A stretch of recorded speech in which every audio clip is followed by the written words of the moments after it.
I'm just going to ask one more question, and then I'm going to turn it over to you all. I'm sure you have questions. So there's been a lot of productive talk today in this room about gender and transgender as a potentially revolutionary proposition. And I wonder if this idea, it's been raised in different ways today, of revolutionary masculinity or transgender as revolutionary in some way, resonates to you all as, you know, filmmakers, actors in this film. And how do you feel this film addresses gender, or maybe a better question is, do you feel this film addresses gender? Tough one, sorry. Well, I mean, I know that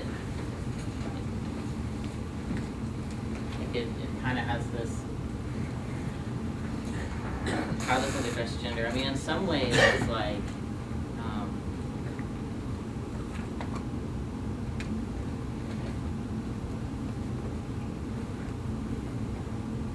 I mean, it was really amazing for all the actors to come together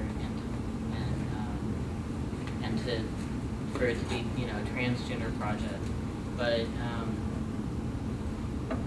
one of the things that was really amazing is that it wasn't just transgender, and that was the mixing of all kinds of different people coming together was one of the things that I thought was really amazing about it. And the kind of, I mean, that's kind of, you know, not as easy to kind of talk about or something, rather than it just being transgender, like trying to be excited that straight people were there, you know, and that's kind of, but some of the most amazing moments was when we had these kind of like straight high school guys, you know, like, and, because like it would just be this mix of people, and like, you know, we were trying to get like young looking guys, and what was the casting call? I mean, how did you? A lot of it was just friends and friends of friends, and we did some casting calls, but. So how did like a straight high school dude end up? Friend of someone's. Well, because it's like, it's kind of like not like the starting place isn't just like, you know, maybe like any one scene, or like it's not just kind of like.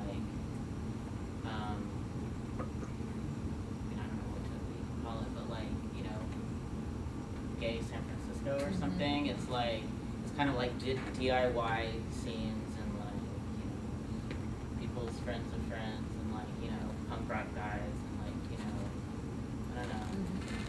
I don't know. How did you find out about it? I mean, I guess the high school kid was the boyfriend of the art director, and he's pretty young and had a bunch of young kids. Oh, but I don't know. Does someone else want to answer this? Because I think that there's something that's really amazing that's or about like how we would encounter like kind of like we were creating situations, and you know. Oh, you know. Well, I'm not sure exactly what you're talking about, but as we were... I'll explain in a second. Yeah, as we were going through sort of the symbolisms or the subtext of what's going on in the movie, of course we're relating it to our individual and collective understandings of our gender struggles. You know, we had a spectrum of gender present in this movie, so you couldn't say necessarily it represents one vision.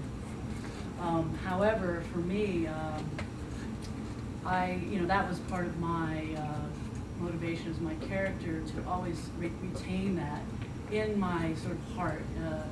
But it does represent a symbolic vision of another layer of struggle. And the one representation of that is in the movie you see the meeting of the sailors as the strike is happening, and as things are starting to deteriorate. They meet a lot, and as actors we were in that setting for probably the majority of our time shooting was spent in those meetings. And what I learned from historically is actually the historical characters that we were representing were part of all different factions that had come from around the country and had come there as sailors and were united as Kronstadt sailors, but they actually represented many different ideologies within the struggle as a whole. And we know in history that the Bolsheviks, you know, they won out, but what we don't know is that the incredible amount of debate that was present in the country that actually created the situation of revolution. It wasn't that the Bolsheviks won, it was that this debate and this struggle was happening on all these levels. And you can't necessarily see that on the movie, and you might not necessarily see that in a historical situation, but that none of those characters and none of those people were necessarily united. And I related that to my own experience of struggling in transgender identity and in community, which you might look at a group of people and see a common unification, but actually how they got there wasn't anything unified. It was a struggle and a battle of you know, identities and, you know, the different places people occupy in power structures that created the conditions to allow these people to come together and for me to come together with my community. So I look at the movie and I don't see a direct relation to gender, but in terms of a transgender understanding, it's another thing that can inform the incredible layers of struggle that go on for any movement to rise up and assert itself in history, whether it be gender, class, or whatever. And what's going to bring all that together is not necessarily those small identifications, or not small, just, you know, individual identifications, but